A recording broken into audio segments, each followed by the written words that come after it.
Alhamdulillah ala ni'amihi al-zahirah wal batinah qadiman wa hadithan asyhadu an la ilaha illallah wahdahu la syarikalah wa asyhadu anna Muhammadan abduhu wa rasuluh alladzi la nabiyya ba'da amma ba'du.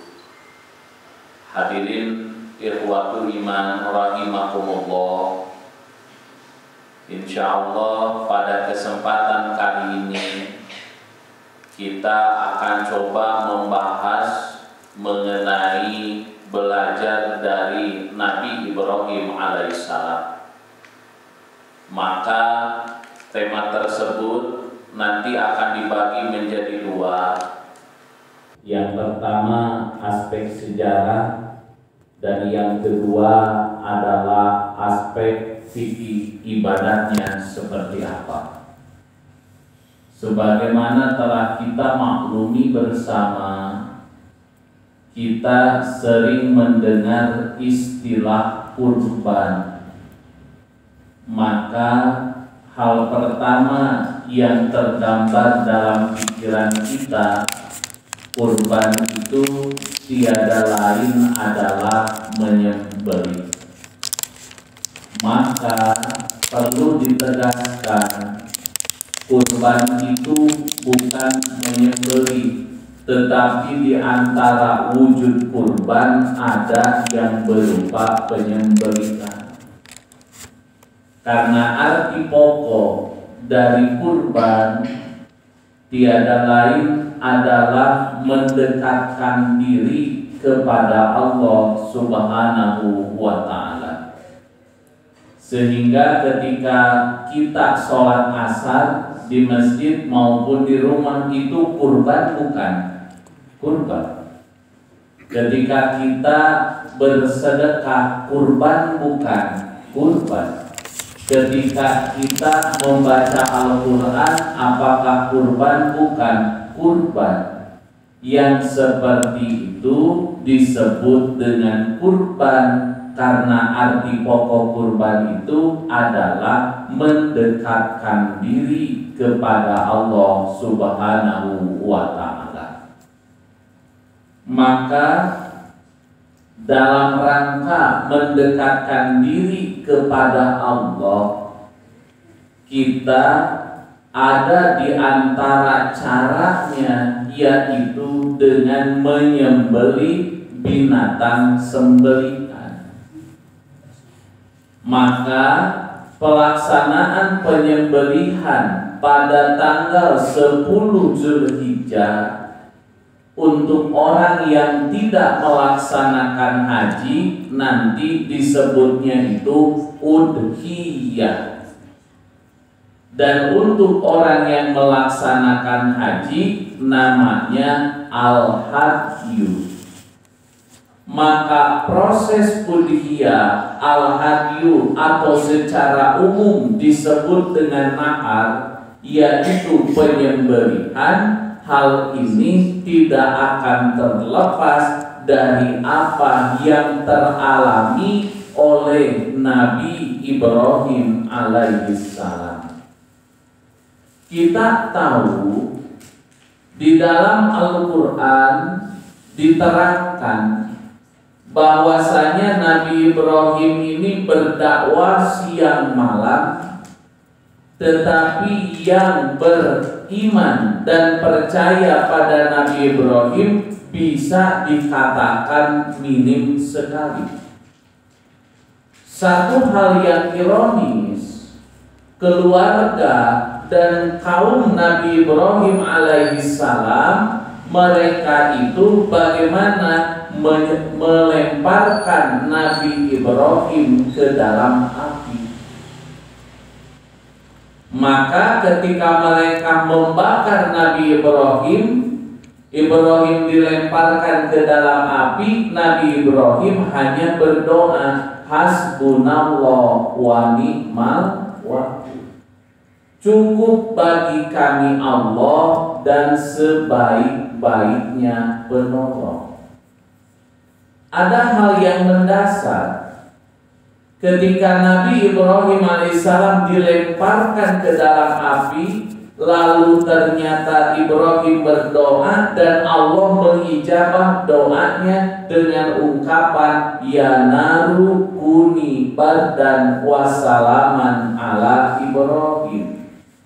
Hei api, jadilah dingin dan selamatkanlah Ibrahim. Nabi Ibrahim ini tidak tahu kalau api ini akan menjadi dingin, tetapi seperti itulah pertolongan Allah kepada hamba-hambanya. Jadi terkadang pertolongan Allah itu tidak masuk akal, tetapi terjadi. Sebagai contohnya siapa? Yaitu tadi Nabi Ibrahim. Api yang menyala-nyala dirasakan panas luar biasa oleh orang kafir, tetapi oleh Nabi Ibrahim terasa sejuk. Bahkan yang paling aneh, keluar air dari api itu, keluar makanan dari api itu, karena Nabi Ibrahim dibakar tidak lama, cuma 3 hari 3 malam. Kita mau dilumpoe, dilumpeting jadi naon tah eta daging ayam, wah pasti habis dengan tulang-tulangnya. Ini Nabi Ibrahim. Jadi ketika Allah sudah berkehendak menolong hambanya, maka tidak ada hal yang mustahil bagi Allah.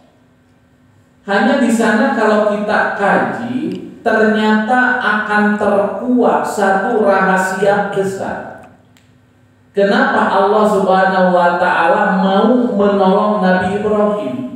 Sebab Nabi Ibrahim memang adalah orang yang pantas untuk ditolong oleh Allah. Amalan apakah yang menyebabkan Nabi Ibrahim ditolong oleh Allah sampai Allah abadikan ya naru kuni bardan wassalaman ala Ibrahim. Hei api, jadilah dingin, selamatkanlah Ibrahim.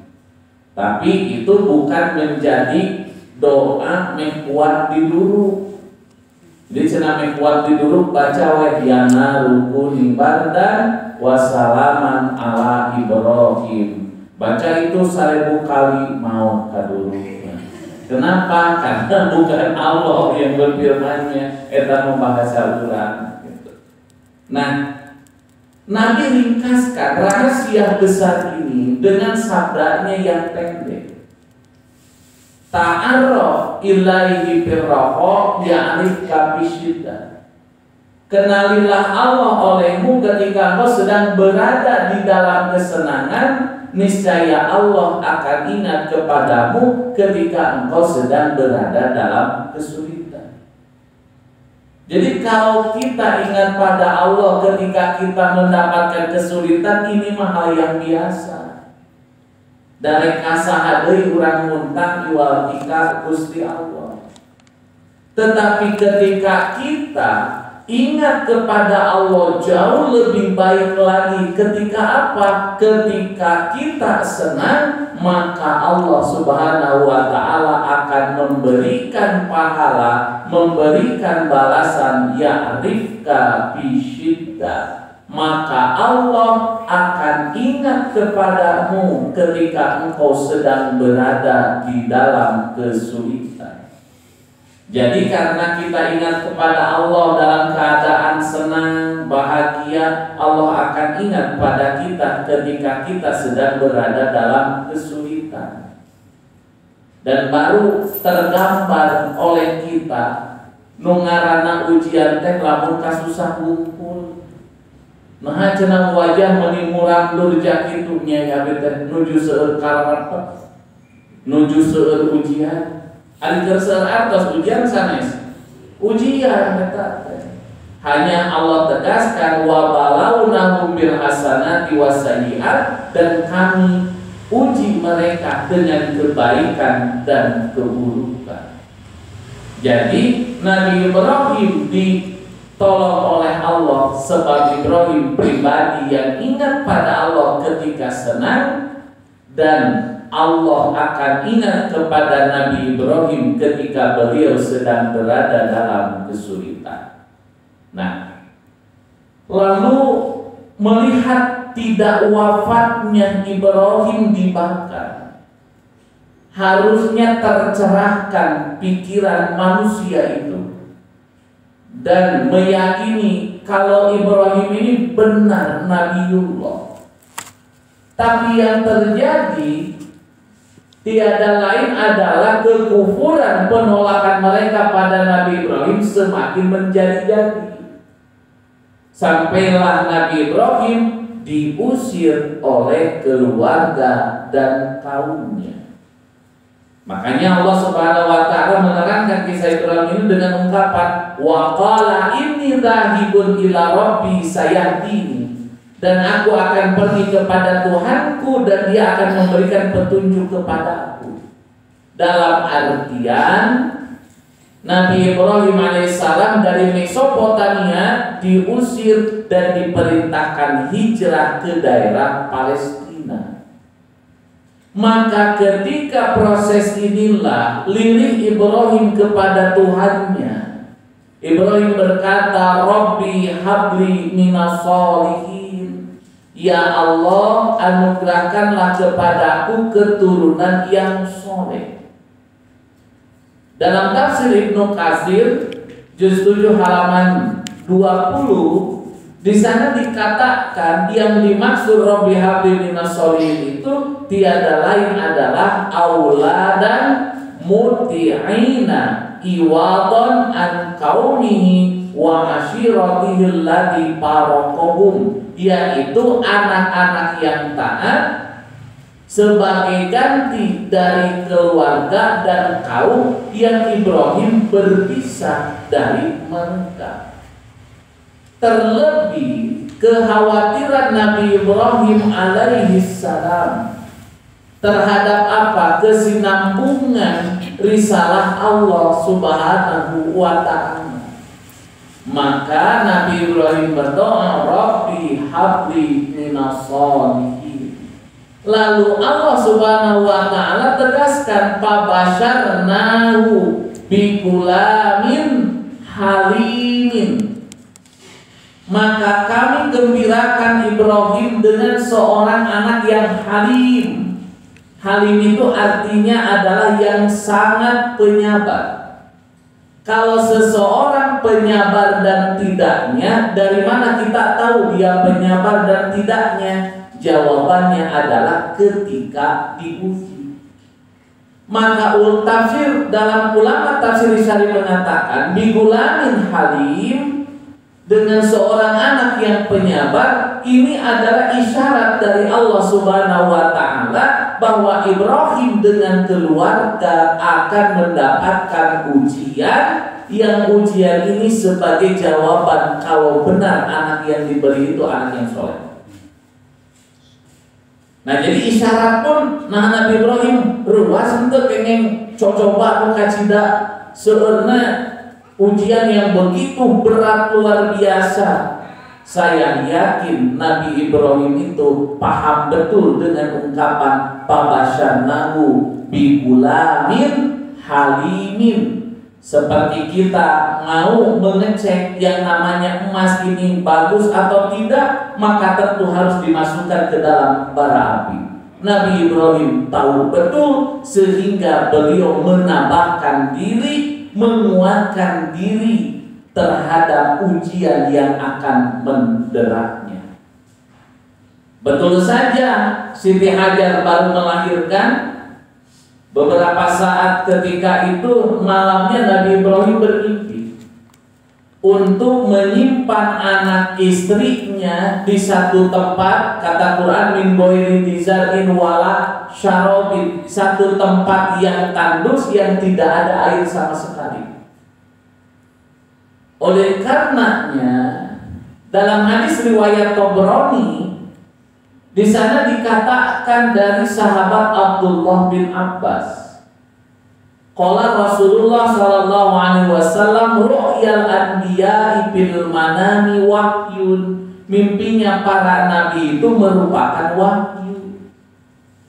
Jadi kalau para nabi bermimpi begini itu adalah wahyu dari Allah Subhanahu wa taala.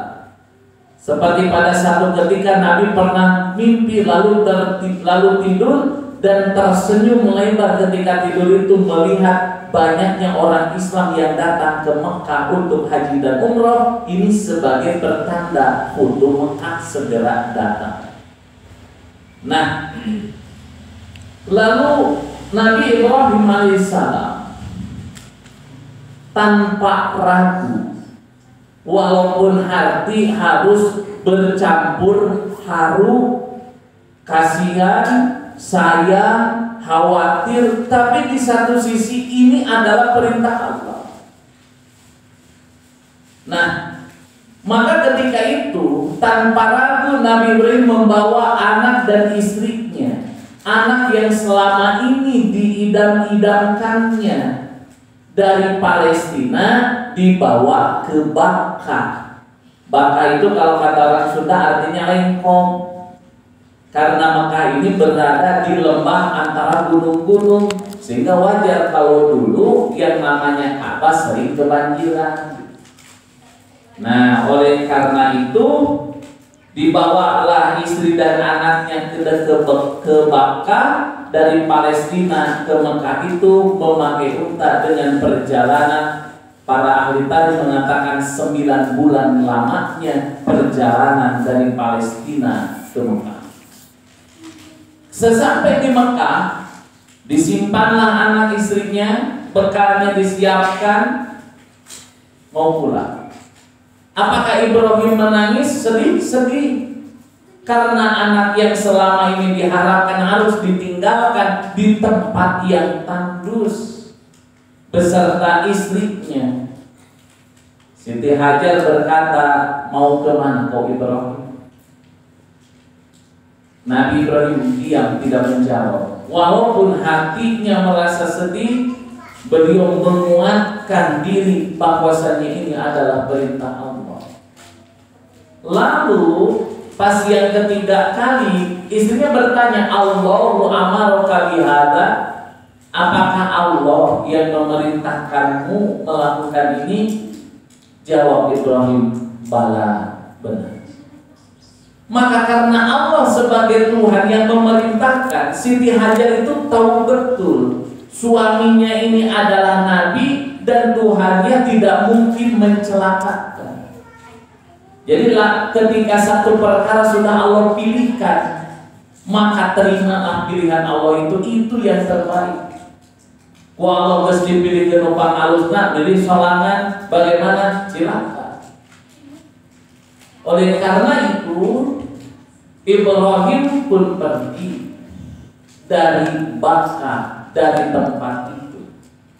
Bekal sudah habis, ASI tidak keluar, Ismail menangis. Lengkap sudah penderitaan itu. Ngantewe update status Siti Hajar. Meningkir-kir teuing. Nah, larilah Bukit Sofa, Bukit Marwah yang kita kenal dengan sa'i itu. Lari Bukit Sofa, Bukit Marwah dikenal dengan sa'i itu. Dari kejauhan dalam hadis riwayat Bukhari, dalam kitab Ahadisul Anbiya, Siti Hajar melihat dari kejauhan banyak burung yang mematuk-matuk di dekat Ismail, dan itu pertanda bahwasanya di sana ada air. Maka Siti Hajar lari dan segera menggali, berkata zam. Banyak. Padahal kata Nabi dalam hadis Bukhari tersebut, kalau Siti Hajar sabar, sebetulnya air Zam-Zam itu akan keluar sendiri. Karena tidak sabar, ya digali seperti itu. Nah, lalu adalah air Zam-Zam ini, dan Siti Hajar beserta Ismail bisa hidup di tempat yang tandus ini. Dan kalau ada air, berarti pepohonan itu akan mudah tumbuh di sana. Maka inilah awal di mana kota Makkah akan menjadi kota sentral berbagai macam kabilah, dan terutama kota Mekah akan menjadi sentral untuk orang-orang Arab yang di kemudian hari disebut dengan Bani Ismail. Lalu terdengarlah ada mata air itu, banyak orang yang minta izin kepada Siti Hajar untuk tinggal di sana. Diizinkanlah, semakin hari semakin ramai orang yang tinggal di sana, dan ketika itu terwujudlah Mekah menjadi kota yang luar biasa. Mekah menjadi tempat transit perdagangan besar antara Syam dan Yaman. Dua-duanya itu transit di kota Mekah sebagaimana Allah terangkan dalam Quran surah Al-Quraisy. Nah, oleh karenanya, karena jasa Ibrahim dan keluarga, air Zam-Zam itu ada. Hiduplah negara yang tandus itu sekarang. Nah, lalu singkat cerita orang Arab semakin banyak, dan Ibrahim pun diperintahkan untuk menemui anak istri. Lalu mulailah ujian besar kedua datang. Tarwiyah artinya itu adalah satu, memberi minum unta sampai kenyang. Makanya dulu Nabi itu arwah, Nabi SAW itu memberikan minum sampai kenyang pada untanya, agar nanti dari Mina itu bisa berangkat ke Arafah. Itu namanya tarwiyah. Dan arti tarwiyah yang kedua tiada lain adalah tarwiyah itu berarti merenung. Karena pada tanggal 8 Zulhijjah inilah Ibrahim mimpi yang luar biasa. Ibrahim harus menyembelih anaknya. Maka Ibrahim merenung, apakah mimpi ini dari Allah atau dari setan? Makanya budak sorangan kudu dibenci. Maka tanggal 9 Zulhijjah Nabi Ibrahim AS mimpi lagi. Makanya disebut Yaumu Arafah. Hari Arafah itu dari kata Arafah ya, rifu, yang artinya tahu. Ibrahim tahu benar ini mimpi itu dari Allah, bukan dari setan. Nah, makanya pada tanggal 9 Zulhijjah nanti di bahasan fikihnya kita akan bahas bahwasanya di antara hal yang disunahkan ketika bulan Zulhijjah tiada lain adalah saum Arafah, yaitu saum tanggal 9 Zulhijjah, bukan 9 hari di bulan Zulhijjah, tapi hari ke-9 di bulan Zulhijjah. Jadi kalau Idul Adha hari Jumat ya, tanggal 31, maka tanggal 30 itu kita saum Arafah. Hukumnya apa saum Arafah? Sunnah. Tapi walaupun hukumnya sunat, sayang sekali kalau kita tinggalkan, sebab saum Arafah itu tukafirus sanadal madiyah wal baqiyah, akan menghapus dosa 1 tahun ke depan dan 1 tahun ke belakang. Itu diantara fadilah saum Arafah. Nah, mimpi lagi lalu Allah tegaskan dalam Quran, falamma balagha ma'ahu sa'ya.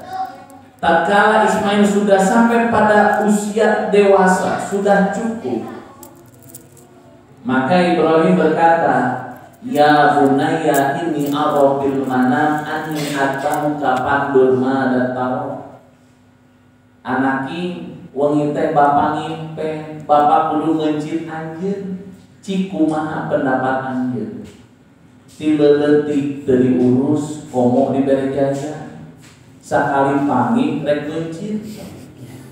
Bagaimana kira-kira jawaban anak sekarang?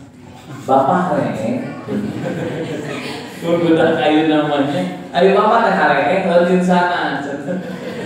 Makanya budak sorangan bombori heureun leutik ngurus henteu, enak sekali pamit rek dipencit. So, apa yang terjadi? Jawaban Ismail, ya abatif al-mahmumat satajiduni insyaallah minas shabirin. Wahai bapak, aku, lakukanlah apa yang Allah perintahkan kepadamu, niscaya engkau akan dapati aku sebagai orang yang sabar. Dulu Ibrahim minta, Rabbi habli minas sholihin. Allah katakan apa? Fabasyarnahu bigulamin halim, dan aku akan berikan kabar gembira kepada Muhammad Ibrahim dengan seorang anak yang sabar. Berarti benar tidak anak yang diminta itu sudah dijawab oleh Allah? Ya. Apa ciri sudah dijawab? Teruji. Dan cirinya itu kata Allah spesifik, anakmu itu sangatlah penyabar. Benar saja, ya abatif al-matu'man satajiduni insyaallah minas sabirin. Lalu perang Siti Hajar itu di mana? Inilah simbol dari perang Siti Hajar. Fabasyarnahu bigulamin halim. Lalu Ismail mengatakan kepada Ibrahim, ya abatif al-matu'man satajiduni insyaallah minas sabirin. Ini adalah kerja keras seorang ibu membesarkan anak laki-lakinya. Kalau Siti Hajar tidak benar mendidik anaknya, kira-kira ngajawab itu mohon? Tidak akan.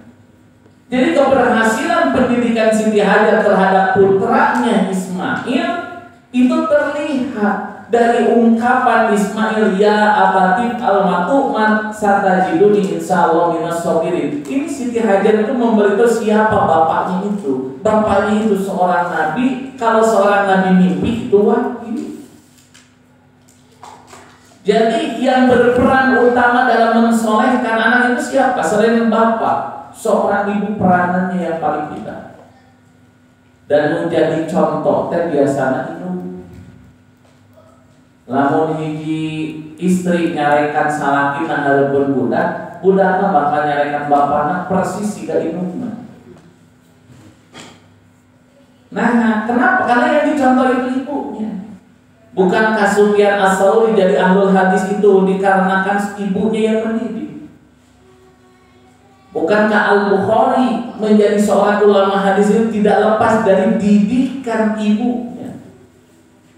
Maka peran seorang ibu begitu luar biasa sehingga kata Imam Al-Ghazali, ketika mau menghancurkan satu negara gampang, rusak dulu perempuannya. Mun awewe geus rusak, generasi yang lahir adalah generasi-generasi yang rusak juga. Nah, oleh karenanya, ya abatif al-matu'man satajiduni insyaallah minas sabirin. Ini simbol penghargaan Allah atas kerja keras Siti Hajar membesarkan anaknya, mendidik anaknya yang bernama Ismail alaihissalam.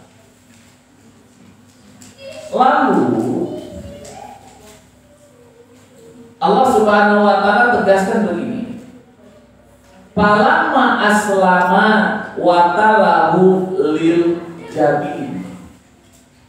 Jadi ketika sudah diberitahu pada tanggal 8 Zulhijjah itu beliau mimpi, lalu pada tanggal 9 Zulhijjahnya beliau tahu ini mimpi dari Allah, maka pada tanggal 10 Zulhijjah dibawalah Ismail kemana? Ke daerah yang namanya Mina. Sehingga nanti Mina sering disebut juga manhal, tempat penyembelihan. Maka daerah Mina itu nanti ada tugu. Di bukit itu ada semacam tugu putih. Itulah tempat, kata para ahli sejarah, di mana Ibrahim mau menyembelih anaknya sendiri, yaitu Nabi Ismail alaihissalam. Siti Hajar kira-kira merengek tidak kepada Ibrahim? Apakah Siti Hajar menghalangi Ibrahim tidak untuk menyembelih anaknya? Di sini terjadi pertarungan emosional yang berat. Satu sisi perintah Allah, satu sisi piraku budak sorangan kudu dipencir. Apalagi notabene seorang ibu yang jauh lebih dominan itu adalah perasaan. Apakah Ismail tidak terbawa, tidak terenyuh, masa dia harus menyembelih anaknya sendiri? Disinilah setan mulai was-was, memasukkan godaan, meragukan akan perintah Allah itu, sehingga apa yang terjadi? Yang terjadi itu setan menggoda, datang, masa kamu ridho anakmu disembelih? Tidak digubris, datang pada Ismail, tidak digubris, datang pada Ibrahim, tidak digubris, yang akhirnya sering disebutlah dalam ibadah haji, yaitu lempar jumroh. Nah, lalu Allah Subhanahu wa ta'ala mengatakan, falamma aslama wa talahul jabin, tatkala keduanya sudah aslama, pasrah. Dalam tafsir Ibnu Katsir itu adalah Ibrahim pasrah terhadap perintah Allah, Ismail pasrah menjalankan perintah Allah dan menaati bapaknya. Watalahu dijabin, dan Ismail sudah ada di pelipis Ibrahim. Tas badai digeresel atas jari. Pisau sudah ada di sini. Lalu dikatakan, wa nadainahu ayya Ibrahim, dan kami menyahai Ibrahim. Qad shadaqta ru'ya, sesungguhnya kau telah membenarkan mimpimu. Inna kadzalika nazil muhsinin, seperti itulah kami akan memberikan balasan kepada orang-orang yang berbuat baik. Inna hadza lahul bala'ul mubin wa fadainahu bidzibhin adim. Lalu Allah mengatakan, ini adalah ujian yang nyata bagimu, dan Nabi Ibrahim sudah lulus dari ujian Allah.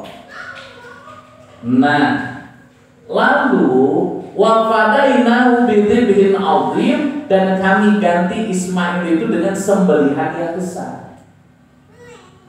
Dalam beberapa literasi tafsir dikatakan wafadainahu bidzibhin azim, dengan seekor kambing yang besar itu, kalau katanya adalah kambing anak Adam dulu.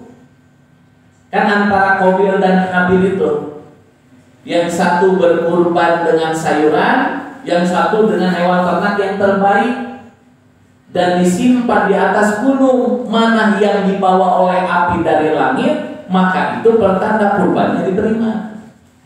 Jadi kalau dulu itu mudah untuk melihat apakah kurban kita diterima atau tidak, akan turun api dari langit dan menyambar kurban tersebut. Kalau diambil oleh api berarti pertanda diterima. Tetapi disayangkan, belum ditemukan satu riwayat pun yang menguatkan atas pendapat tersebut, sehingga kita bagaimana bersikap? Sudah saja mantuknya ayat wa fadainahu bidzibhin azim, dan kami ganti Ibrahim Ismail dengan sembelihan yang besar. Apa?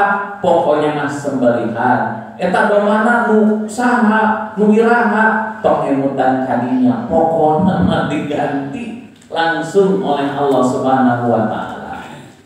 Seperti Nabi Musa, kan kata Allah, idrib bi asawkal hajar, pukulkan tongkatmu, patarasan hari tongkat Nabi Musa di nukaina kai jati albasiyah tanggal hormat atau jaitun. Tidak ada manfaatnya kita tahu hal-hal yang seperti itu. Masalahnya itu bukan terletak pada tongkatnya, tapi akan kekuasaan Allah. Benda mati saja dipukulkan dengan izin Allah, lalu terbelah menjadi dua. Akhirnya orang mau jubloknya terus mereka tadi gitu-gitu, anger boro-boro laut nu aya balon wae hese malah jadi dua laut. Nah, oleh karenanya berhasillah Ibrahim dengan selamat dari ujian Allah Subhanahu wa ta'ala. Makanya wajar apabila banyak ayat-ayat Al-Quran yang menerangkan siapa hakikatnya Nabi Ibrahim alaihissalam. Maka dengan peristiwa penyembelihan Nabi Ismail ini menegaskan pada kita semua yang namanya ibadah udhiyah ini bukan syariat baru, tetapi syar'u man qoblana, syariat orang terdahulu yang dilanjutkan oleh Nabi Muhammad Shallallahu Alaihi Wasallam. Karena kalau kita melihat kepada hadis-hadis, ternyata dari keturunan Nabi Ibrahim yang paling mirip wajah, postur tubuh, gerak jalan, pokoknya fisiknya paling mirip dengan Nabi Ibrahim itu bukan Nabi Ismail, bukan Nabi Ishak, tapi Nabi Muhammad Shallallahu Alaihi Wasallam. Oleh karenanya, makanya Nabi Muhammad SAW disebut dengan Sayyidul Anbiya, tuannya para nabi. Dalam arti Nabi Muhammad imamnya para nabi, khotamun nabiyyin, dan sebagai penutup dari para nabi, yang akhirnya karena Nabi Muhammad itu golongan dari Bani Ismail, bukan Bani Ishak, maka orang-orang Bani Israel tidak beriman pada Nabi Muhammad. Akhirnya dalam beberapa keterangan mereka mengatakan Nabi Ismail itu anak hasil selingkuhan Ibrahim. Karena anak hasil selingkuhan tidak layak turunannya jadi nabi. Sudah sampai sedemikian rupa mereka memutarbalikkan fakta, menghina kepada Nabi Ibrahim alaihissalam. Jadi kalau maka peristiwa inilah jadi tonggak utama pensyariatan udhiyah. Sehingga pada tanggal 10, 11, 12, 13 ini adalah waktu penyembelihan bagi umat Islam. Tetap saja utama-utamanya itu adalah pada tanggal 10 Zulhijjah. Tapi tanggal 11 boleh, 12 boleh, pada tanggal 13 pun boleh. Sunnah Nabi yang sudah mulai terlupakan tiada lain adalah begini, mengenai takbiran. Takbiran tersebut di kita itu ramenan malam takbiran ngumpul. Padahal takbiran itu harusnya dari tanggal 9 Zulhijjah subuh bersahur, sholat subuh berjamaah di masjid, tapi takbiran juga. Allahu Akbar, Allahu Akbar, la ilaha illallah, Allahu Akbar, Allahu Akbar, walillahil hamd. Itu dari tanggal 9 subuh sampai tanggal 13 Zulhijjah asar. Ini sunnah Nabi yang sudah jarang terdengar. Makanya bagaimana kita usahakan dan harus bisa bagaimana caranya sunnah Nabi ini tetap bisa dikumandangkan. Maka perjalanan panjang Nabi Ibrahim diringkaskan oleh Nabi SAW menjadi 3 hal. Ini perjalanan panjang Ibrahim itu jadi 3 hal. An Abi Hurairah radhiyallahu anhu, dari Abu Hurairah semoga Allah meridhai kepadanya, qala Rasulullah sallallahu alaihi wasallam, Rasulullah sallallahu alaihi wasallam bersabda, idza matal insanu in qata'anhu amaluhu, apabila seorang manusia meninggal dunia putus semua amalnya. Ini hadis populer. Inilah kesimpulan Ibrahim. Illa min salasatin, kecuali dari 3 hal. 1, min sodakotin jariyah, sodakoh jariyah. Apa jariyah Ibrahim dengan keluarga? Adanya Ka'bah, adanya air Zam-Zam.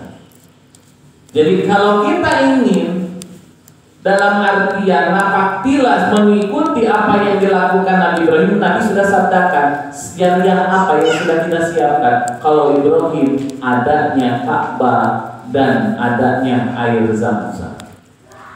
Cenah abi mangatiasa nyumbang karpet ke masjid sumang. Abi mah cuma bisa nyumbang tahta untuk masjid sumbang. Sebab ini yang akan jadi ketika kita wafat, kebaikannya itu akan terus mengalir sampai hari kiamat. Au ilmin yuntafa'u bihi, atau ilmu yang bermanfaat yang disimbolkan dengan manasik haji. Sudah berapa juta orang yang melakukan manasik haji sampai hari ini? Itu adalah jariah ilmu yang terus mengalir dari Nabi Ibrahim alaihissalam sampai hari kiamat. Aduh, kurang ajar kenal atuh sederhana we atuh naon ngajarkeun Al-Fatihah ka anak incu teu bira. Abi mah can boga anak can boga incu nya atuh kamurin nyanyakeun. Kepada siapa saja silakan ajarkan Fatihah, atau seorang ibu, seorang kakek atau nenek ngajarkeun Al-Fatihah kepada anak cucunya. Minimal oleh anak itu 17 kali dibaca sehari semalam. Ayeuna murid ngaji teh aya 20 hafal Al-Fatihah teh ibu 20 eta teh berarti 20 dikali 17 dikali 10 kali lipat terus mengalir sampai hari kiamat. Jadi anu gelar profesor nu jadi dosen guru besar di universitas jeung guru RA ageungan mana pahalana? Ya, sosanajan profesor anu teu hati nerangkeunna kalau namahan sasar mah dosa nu aya. Tapi guru RA pirani ngajarkeun Al-Fatihah sareng surat-surat favorit guruna naon? Al-Ikhlas, Anas, Al-Falaq, Al-Kausar, nya teu naon nu parana oge. Tapi inilah yang justru akan manfaatnya mengalir sampai hari kiamat. Kekabayang kurang teh ngajar teh kudu belana berenel, padahal yang sederhana ilmu yuntafa'u bihi teh teu kira ngajarkeun Fatihah, tapi kebaikannya mengalir sampai hari kiamat. Dan yang ketiga, awaladin sholihin yadulahu, atau anak soleh yang mendoakan padanya disimbolkan dengan ismail. Jadi kalau kita ingin belajar dari Nabi Ibrahim, siapkan 3 hal. Sedekah jariah apa yang sudah kita siapkan, ilmu manfaat apa yang sudah kita ajarkan, dan yang ketiga, sudah solehkah anak keturunan kita, sebab kesolehan inilah yang akan menjadikan satu nasab, satu nasibnya kita dengan keluarga kita masing-masing. Hadirin yang hormati iman rahimakumullah, itu sesi pertama tentang belajar dari Nabi Ibrahim alaihissalam, aspek sejarah. Nanti di pertemuan yang akan datang kita akan coba bahas aspek fikihnya seperti apa, termasuk kaifiat sholat dan aturan-aturannya. Insya Allah kita akan coba bahas. Barangkali itulah yang bisa disampaikan pada kesempatan kali ini. Barangkali sebelum ditutup ada yang bertanyakan dulu, silakan. Mangga. Habis Idul Adha, ayam lebih. Ya.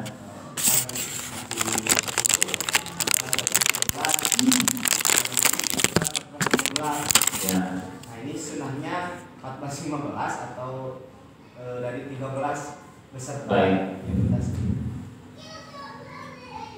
Sekarang mengenai Ayyamul Bid. Ayyamul Bid itu kan saum pada tanggal dalam artian 13, 14, 15.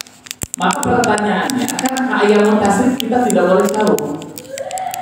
Bolehkah saum Ayyamul Bid hanya tanggal 14, 15? Jawabannya, Nabi itu saumnya 3 hari, 13, 14, 15. Lalu bagaimana, bolehkah saum 14, 15? Sudah, tidak usah.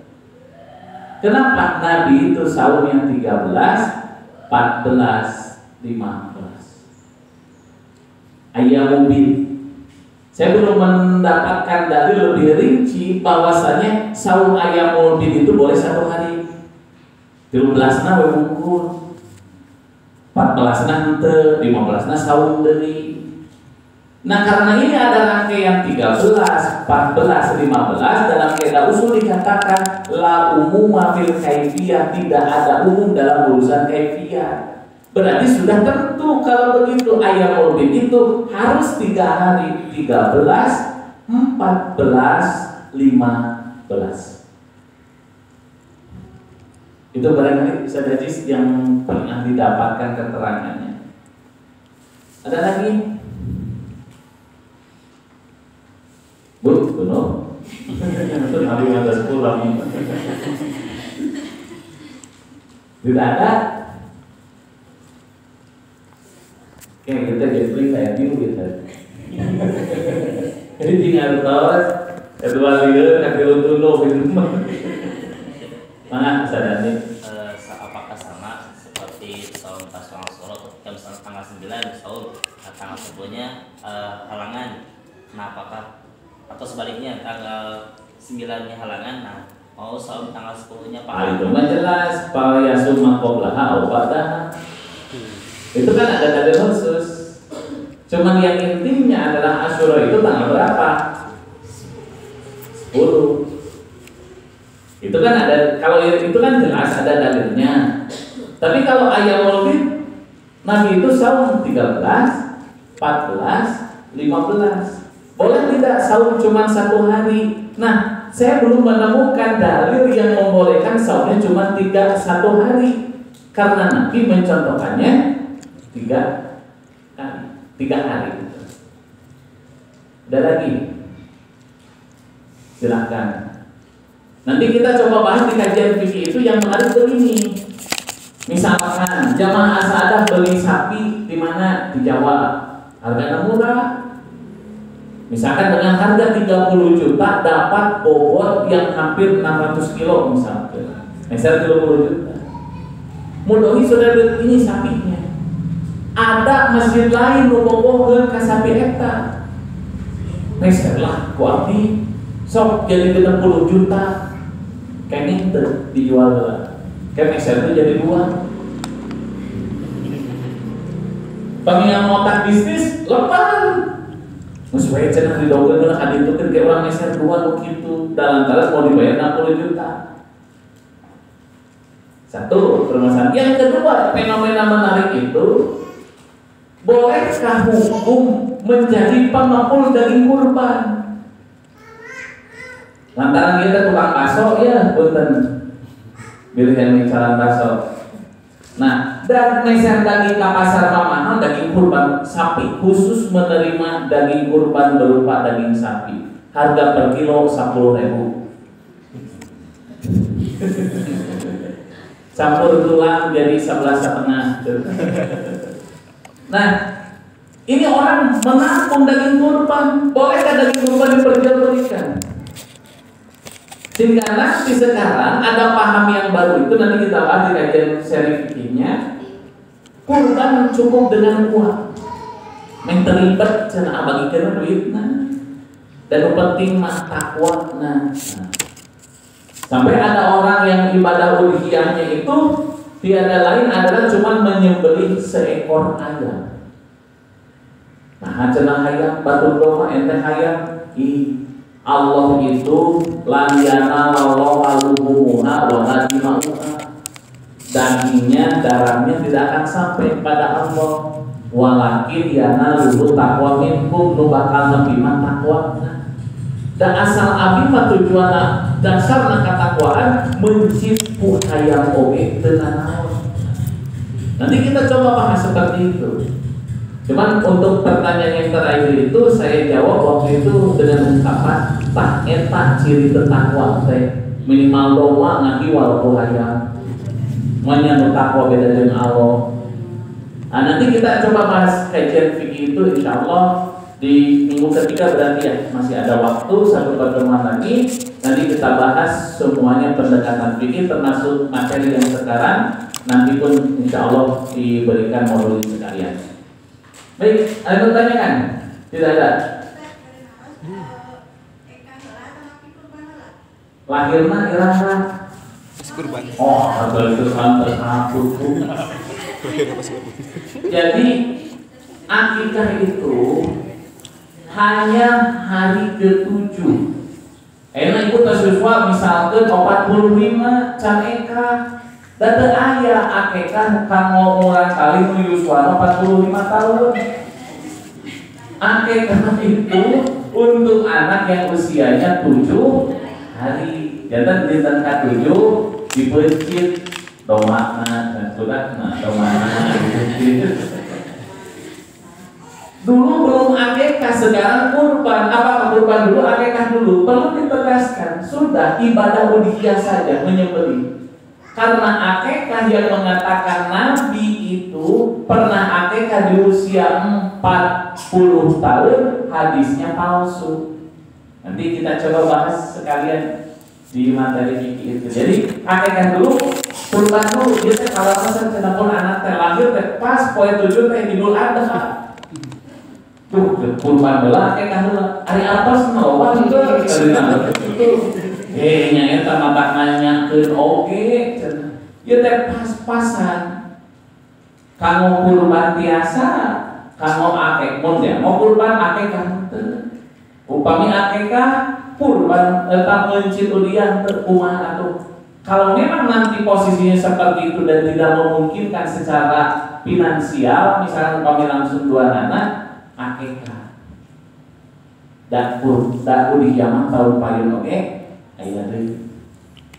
Tapi kalau akikahnya sudah lewat, kita usia sudah 45 tahun belum akikah dulu kurban dulu.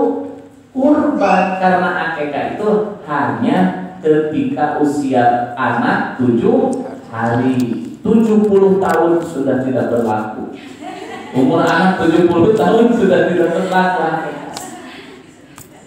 Mohon aki-aki teh cek incuna, cek inung bapak nama muda.